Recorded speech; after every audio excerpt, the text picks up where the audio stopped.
okuva mu Lap Film Productions etandise yaffe etandise yagala ensi yo Uganda. Leero tuli busunju tugenda maaso mpolampola ekyatandika butandise ate nate firimu ya Andrew Wagaba natenga bulijjo emize njikutuusaako kakatandikidde waliwo eva ekibuga Mutebi Faruku yakulembedde abazannyi eyingira mu kibuga ekyatandika butandise Katungi Gift Powers ekyali ntandikwa tugenda maaso mpolampola ye mwana omwana gwe tulengera ono Katungi Gift Powers Lubowa Yasini muzeeyi wakazi entandikwa tugenda maaso mpolampola kale nno omuntu alina ebizibu tabula Lutakome Tone Kayanja nga naye muzannye muntu omulabira mu mbeera zino gabone yasuze bambi oba kiki ekyamutuuse kuno omuntu alina ekizibu era ekimutaanya tabula mukazi watunga akuba essimu Nanyanzi Magi bamukwanjulira avudde wala okuyingira ekibuga naye nga n'amasimu gennyini gakuba balayika tebamwanukula n'embeera yennyini gyatunula era bikokuba niriko akabuuza buzibu ki obuli ku muwala ono. Lap Films Productions ekyatandika butandisi ate nga tugenda maaso be bakuleetedde bannaffe aba Lap era ng'egenda mu MK Majestic Plaza level 5 edduuka liri namba 8 tutandise my ex bw'aba musajja era aba ex ne baba mukazi aba ex kasitamba nga mwesalayo. Andrew Wagaba editor waayo Nanyanzi Magi ye muwandiisi w'olugero anengero akitakwata Wagaba Andrew visual effects ya musajja ono yabaaki nze kyemanya ebintu bibiri ebika by'abakazi sente n'abasajja Cutex sinyo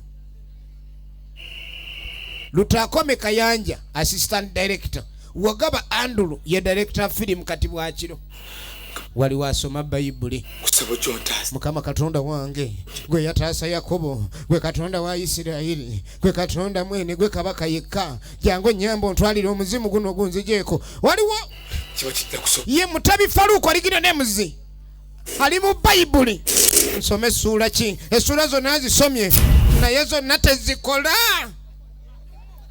bannange obadde asoma essula dde gwe nsome ya Yakobo eya yakuweeganye eya Yakobo yeneekola kati banne Mukama Katonda ne lwaki lwozitondeka firimu yino Rozi wafa ne Rozi gwa mufoto omulamu njagazaaki ndeka nsigale mu bulamu bwange kati nkulagira ddayo mu bafu ndeka ndi mulamu agoba omufu abafu nga bakambwe bikula abadde bikula nera bikula kale bikula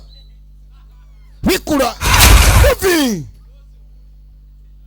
omukazi yali yafa Jona wangamba olinjagala newe kuba kufa Jona waki Jona go wange banange mwegendereza nnyo nga mukola endagaano n'abantu bemwagala nze sikola ndagaano kiri kafuwe sya wagamba olinjagala mpaka ne mugulu olinjagala lwaki bwe nagenda tewajja wuno alumbye nakambo nkyawa ye muwala gwe twalengedde ng'ali mu takisi alina ebirowoozo bye ekintu kino kijja kitya okubanga essaawa eno yalumbanga ani Rose yali yafa wagamba lumunange nongamba tugenda kulabika tubeera ffenna n'okufa tekuli twawula kati lwaki ondyamu olukwe owulira bye mwogera nga musiru wadde laavu ensiruwaza naye ate waliwo wootalina kutuuka wafa nedda toyogera kufa wangamba ne mukufa olinjagala kyovula abasajja abasinga omukazi akufaako n'akulumba n'ewaka era n'akwawula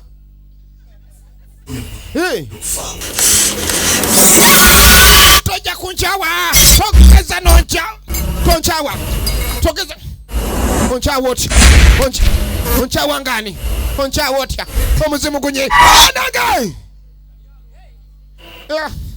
ajijijijiji wowowe ono omukazi ate ebiseera ebisinga n'abakubanjo balabira mu birooto. Nze nkubuulira bannange omukazi okungugumula mu kirooto bwenkanidde awo kiki?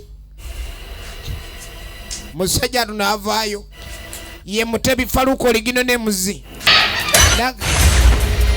n'asituka. Kati aba yakasituka ova ku muntu okulumba mu birooto n'akulumba ne mu bulamu obwaddala. Wuuyo abadde yakamuloota ng'amulezeemu ekyambo genda tuuka mu lukuubo eri gy'ayimiridde mu kazikiza abadde talaba na saaka ettaala. Yeetegereza taliiwo. Omuzimu guyinza okusitama mu mutwe nga ne oba otambula mu kkubo ogulaba. Egenda maaso.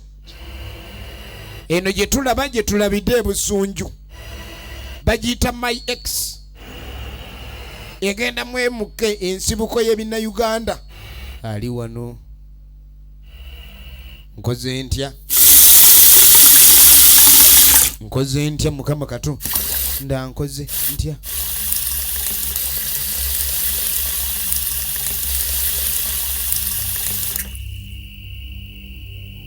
Ekintu nga kinsuseeko.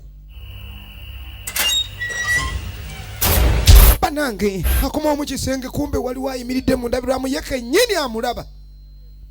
Ye kennyini ayimiridde mu ndabirwamu. Omuzimu guyinza oba n'emuti emizimu naye Katonda w'amaanyi naye ebintu bino egenda maaso ng'ayambala. Bw'oba oyagala omuntu okwagala si kubi naye weegendereza ebintu by'osuubiza omuntu. Efirimu egenda maaso ku makya. Ennyumba emirembe gyamugwako. Ye Mutebi Faluko oligino ne muzi ate nga tumulabe mu firimu nnyingi. Ngenda kukola ntya?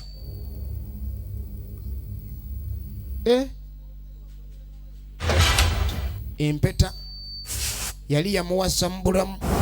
Empeta tojja fuluma nga tonnampa saageeni. Omuzimu gukwesiba.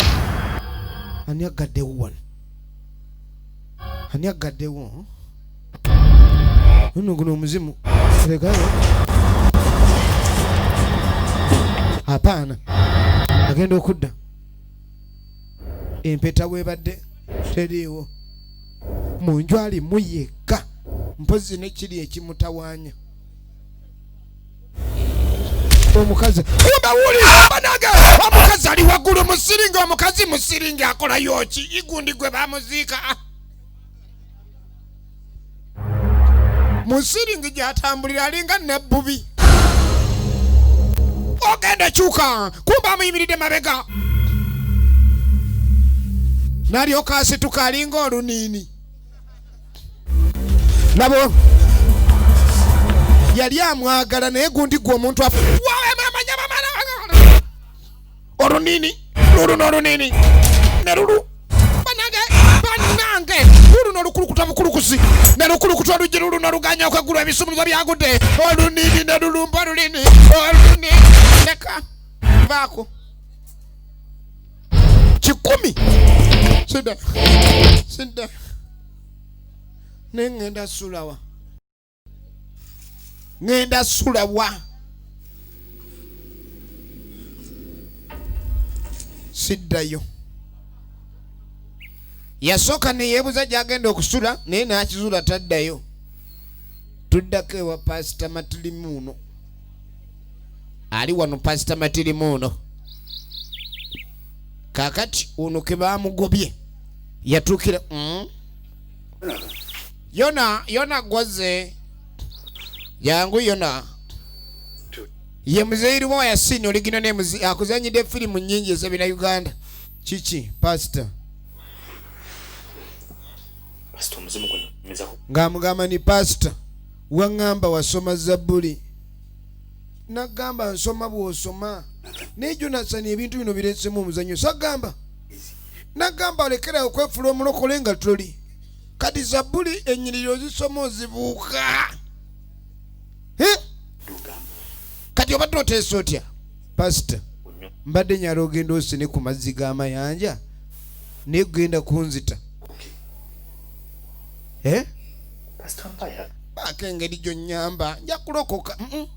Yesu yagamba akolera mu balokozi kati ate gwe tonnaba kati kumbe ne pasita naye mugezi omanyi baba bakuyita ogoba omuzimu sooka ogenda omanyi omuzimu gwafa gukanyama oba nga gumusujja nasabire guyinza okuyola mu by'omuzannyo nabakufuuka mulokole tewali kijja kukyukako kati ng'amugamba ateekeddwa okulokoka kyekyamazima. Pasita kati omulokole olina minzaani kwomupimira n'omanya nti kati obulokole bujjudde sooka olindeko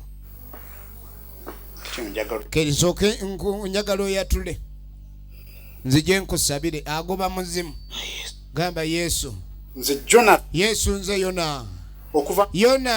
okuva ne leero okuva na leero ndi mulokole era nzikiriza nga gw'olina obuyinza naye ng'alingira obulokole alinga abutya amasiitaani amajinni ayatula mukama. Yesu ayagala baatula mukama nzikiriza okulokoka owedde kati ovudde mu kitabo ky'abafu. Yesu ndabye akuwandiise mu kyabalamu wulira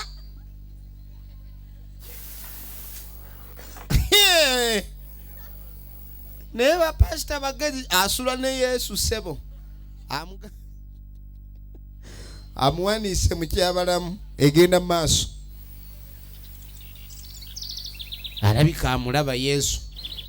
Yesu yagamba Zabbuli zonna bw'olisembeza omutima gw'okumpi n'ogugwo oliba mu mwana wa munda era akuteekerateekera emmeeza mu maaso g'abalabe bo. Owulira kati tolina kutya kwonna kweraliikirira manya oli atudde ku mukono gwa ddyo gwa Katonda kitaffe. Kati mukkiririzaamu Katonda naye Katonda alayika nedda toba mulyaza amaanya. Katonda tayinza kulabika ndi abagira kuleka. Katonda ali ku ggwe gwe toweefuula beera bubeezi. Owulidde ekikulu toyagala kutabugugu bwa bibi akagugu k'ebibi kate oba tonnata kagugu ka bibi nga nzo nzigulira geeti naakusanga ng'okatadde. Owulidde ndakwagala kyolina okumanya ti Katonda talina muntu gw'atayagala. Oli mwana wa Katonda naye Katonda ono kati nkubuulire njagala okkiririze mu kukkiriza n'omuzimu nagwo okukkiriza ndi gyeguli nawo kuba kukkiriza. Tugende onkulembere tugobe omuzimu bw'oba okkiriza. Aleese Bayibuli mpya okakasa nti ekyajjudde buyinza eri ku nnyota. Yitawo ate tugenda goba omuzimu gw'osemba emabega. Laba pasita atambulira mu swaga. Tunuulira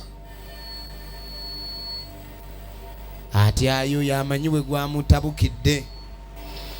Efirimu egenda mu maaso. Gulawo tugobe emizimu tuligikuba mu linnya lya Yesu. Tujja gigobanga nti ayo mu linnya ngawe mu linnya kulembera tulabe nga tulaba omuzimu mu linnya lya Yesu. Olaba kati awo sitaani kategedde afulumye n'ofuluma kati tugende tulabe. Pasita alinga agala okudda gy'ava gwate aleese Bayibuli nnene kitegeeza yina nneema kiro nnamba. Gwe owuliramu omuzimu wano nze nda atwali muzimu nzireyo. Pasita omuzimu sikyagitegeera eno ennyumba nze yantabukira. Kati nina okulaba negire twekwase Katonda. Buli kaseera sitaani alaga ekibi kati engeri gyeri ole Bayibuli. Nina okuddayo ndeeta ekitabo ekyawandiikibwamu Zabbuli. Pasita tayuza ono sitaani atukema bukemi kati abamu bakemye ne mumugoberera then abaabo aboonoona ali ku mulyango bw'ayogerera bino katugenda osaba naye mulyango uleke nga muggule just in case.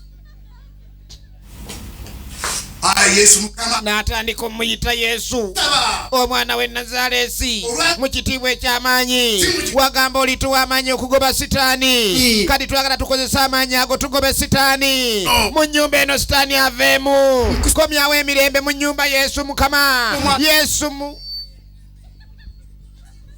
Mukama tugobe emyoyo emibi Mukama longosa ennyumba eno wagambe Gologosa wetika ebizibu byaffe ffenna kati lwaki otulekera ekikoligo Yesu nona ebikoligo bino ennyumba eno eveemu eddogo ennyumba eno tuwa amaanyi tulwanyise sitaani vaawa bagenda fire toyina wadde olukuwadde akabiri tyowoza fire gwe basabira yaliwa gwe basabira yona ondekedde ekizibu kyo yona mwana gwe yona omwana ono yalokose aba yalokose biwaggu ayinza pasita efirimu egenda maaso Jonathan ng'amuyita yona oliwa yona banangai sitani bank stand inkulaba kale bank genda devil gafe pitako devil ngate kagenda devil nkugopa osiri doje urupa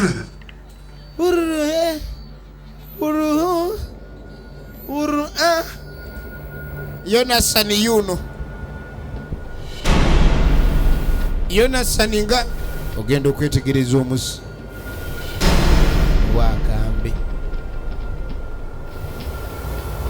nagambe gift powers katungi tugenda maaso n'ekifaananyi bagiyita my ex eri bagusabira gugoba eno gumuwadde akambe yette era n'alabika nga Jonathan erinnya lya Yesu vaawo leka pasita guŋŋambye nguwa akatago gundeke obulaba bwe gusirwa nze nina bayibuli oyagala kwetta totta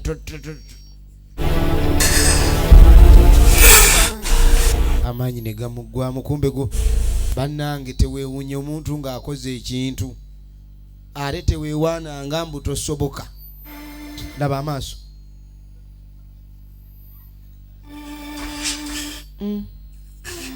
guno omuzimu lwa kabombo gani buli kimu kijja kuba bulungi kati kyolina okumanya olina okuba ng'osaba nnyo kubanga buli kaseera okowole mukamaawo abe nga jja ne ku kyaki obe ng'ofunayo kyaki oba endala alinga mugoba muyiye guno omuzimu lwa kabombo muka kweni pasita nja kujja okusaba kweni kenkomewo gumufuula amaaso ne gumukwasa akambe yette ogwo omuzimu guba gunaasoboka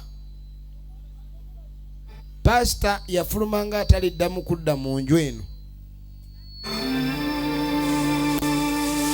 abantu nno kuba kukola mputu naye ng'ebintu ebimu si biba byangu mala okulya omugaati nga tegunnantuga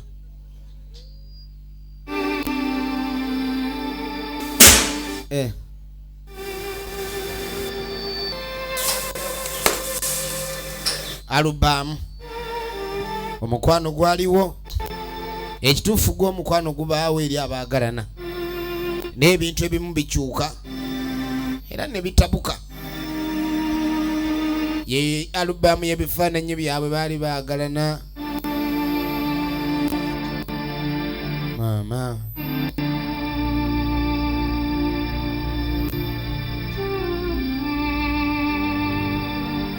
ayinamu ne mukwano gwe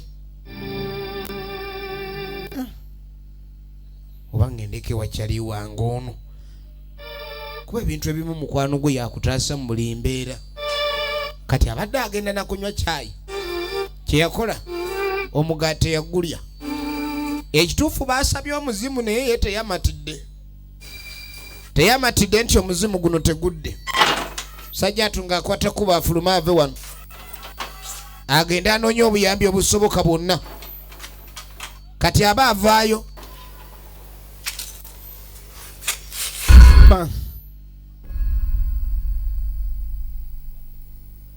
why Jona kichinga toli musanyufu. Kana ine bizibu byange.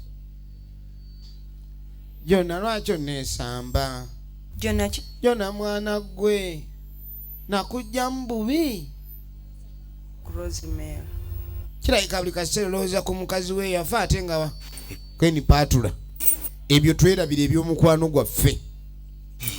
Ebyo byerabire. Waliwo ekizibu ekinene ekisinga laavu. Ono omusajja alayika ayagala kunnejjako.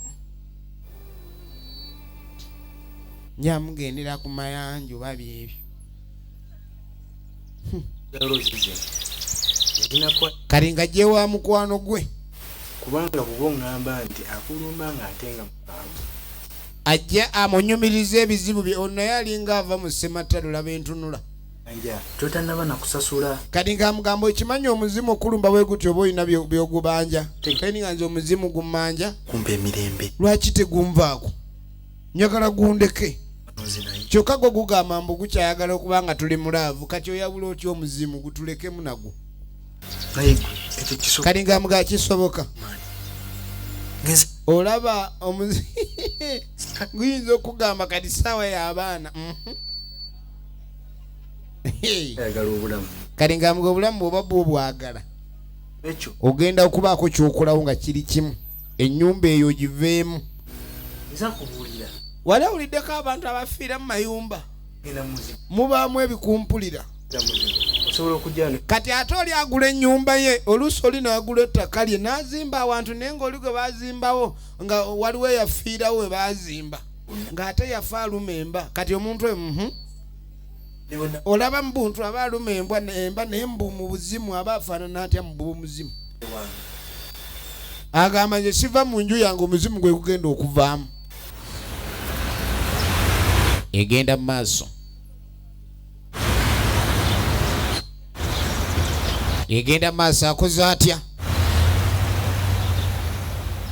Kati kumba omuwala teyavuddewo. Ye paatula. Kati ate oli azze ne muggo embuukuuli. Embuukuuli ku muzimu. Jona Silvano mbuliddemu. Ogenda kumbulira amazima nze Jona tojja kunkyaba byakiyaye ebyo nze sibo nakwagala mmaliridde. Manye bw'oba olina obuzibu tusalewo. Kati lwaki gonnejjako babaawo obuzibu abaagala basala wamu amagezi. Ndeka. Ennyumba giganyo givaamu. Kati atazze okuyamba ze n'embuukuuli. Kyava jja. Paatula nkubuulire. Wandibadde mutaka omwesonyiwamu katono ekyamazima kiri nti tali bulungi. Era tawulira bulungi. Naye Matthew. Manyi. Omanyi gwe nkumanyi bulungi. Sonyiwe. Ky'olina okumanya nze ne Jonathan tuli baagalana. Era tuveemu gwe oli third party. Ne kayingiza laavu mu nju. Kadi kumbe ye Matthew abamatayo. Aba mukwano Yona mwana gwe. Okimanyi nina kyenkwagaza naye gwe mukwano. Kale abanga luwe ekitateredde mbuulira. Ekiriwo tojja kusobola. Obulamu bw'ennaku zino bukaaye. Kati nga mugani wandibadde ompamu akaseera n'embeera nga neetereza. Kwe nkimanyi. Manyi sente zonoonyeza zibuze. Naye nze muneesi kwagala lwakuba sente oba tolina sente nze nkyakwagala. Sente tulizikola dda. Kati nga mugamba ekintu kyendimu ekindiko kintuga kindi bubi naawe kijja kutuga. Ate saagala naawe oyingire mu bizibu bino. Bannanga abantu mbenga mwegendereza. Oli bw'abanga alina ekizibu ekimunyiga leka ate kwagala kukimanya nnyo ekizibu. Kuba oyinza ogwa nawe mu mpi ezitaali zizo. Imuwemu akaseera. Ono n'akangula eddoboozi naye gwe naawe oli waggwanga kyatawulira. Omusajja agambye alina ebizibu naye tomuvaako bakaamuka kalimu emputu kagimirira mu mpeke. Twala eri nze bbange mba mwagala ebizibu bya bba wange bya bba wange kati era onoonya nnyini mu ngobe wano omuleetera abawala abalala sijja genda. Ogenda okwetegereza. yakachogera katimbu tajagenda yakachogera tajagenda na engato yino engato neli amekuja engato vayo waliwo yazana embukuli eriwa owembukuli wuno yasose bweru owembukuli engato wali okirabye wanga zitambula tolaba ku ntumbwe wadde ekisinziiro mu ngatto zitambula Jona mayembe ge wagula tewagasalidde nagambye ndina ebizibu kati ekyo kyekimu ku bizibu ebitono ebiriwo ng'engatto zitambula teziri mu ntumbwe Yona sigenda kulekulira nze mmanyi era byonna bibaawo munno mu kalungi ne munno mu bubi nze mbanya nankutwala enibu tusobola okuyiiya nasenga wange amanyi abasawo bangi abeereyo Ssekanyonyi Yona eno omukazi ate mwagadde bambi agumira bbaawe bw'ati naye oba n'omukazi nga yakusanga obala mitwalo 4 kati bodda mu binusu bw'ate ninamu 6 banage guguna ono yatandise teyalinda laba gambye twala omuntu wulira oluyi Jonathan nkulekedde ebizibu ose Kerement yakobukazi ne kavaayo mbubaliba bonna ekyo kyekyabatondebwa kati naaba yeebase bannange tozanyisanga kye bayita ekirooto mu birooto ebimu mwe mujjirwa okulabikirwa n'okubuulirirwa n'okulabulwa kati omuzimu guli we guba gukyakulabula guba gukulabulira mu birooto naye gudda mu byaddala omanyi owedde wanze sitya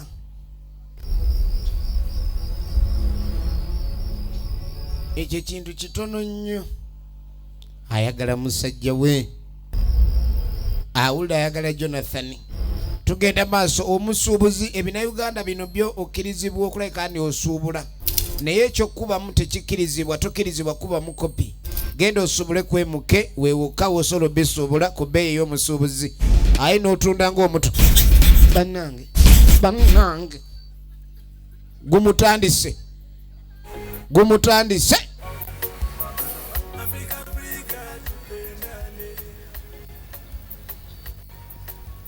yayiga okunywa ke nga bambalowooza okunywa omwenge bizibu biba bijja genda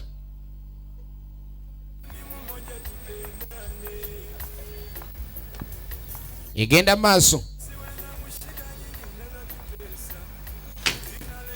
omukazi nga yagadde omusajja ne bw'oba oli ogoba ekiro ogoba hello love how are you my dear Yona buli kyembeera yongera nze bintu binsobedde embeera buli naku etaama nagamba ennaku zino ssebo mukazi oyo yanzitama mu mutwe sagamba nagamba buli kimu nakigezaako ne kigaana nebuzza ku mikwano gye siina gwe sigambye kuyambibwa ne batanyamba n'ebigaanyi kati nkole ki sekampulire muziki gwange mbadde ŋŋamba oba twanigenzeeko Ssekanyonyi waliyo ki ndeka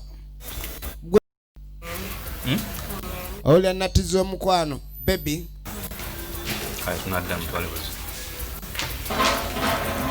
simanyi oba ekyokuloga yakiwulira abadde amugamba bagende baloge yeesiga amaanyi g'omuti ng'akwata kuba okweyongerayo kale tusinkana olwekulu alina gwayagala osisinkana ye nga yenywera kati obudde nga buwungeera tugenda maaso Kinauganda kye tulaba kati yanywa obudde n'abuzibizaawo yagambye alina gwayagala okusinkana kati kyaliwo genda okujja ye Matthew leka naawe twala eri ne Jonathan ebintu bino Jonathan byokola genda okusolve kintu kino omwenge tegugenda kubaako kyegukyusa kyekutereeza laba engeri gy'ofaananamu mba eta wano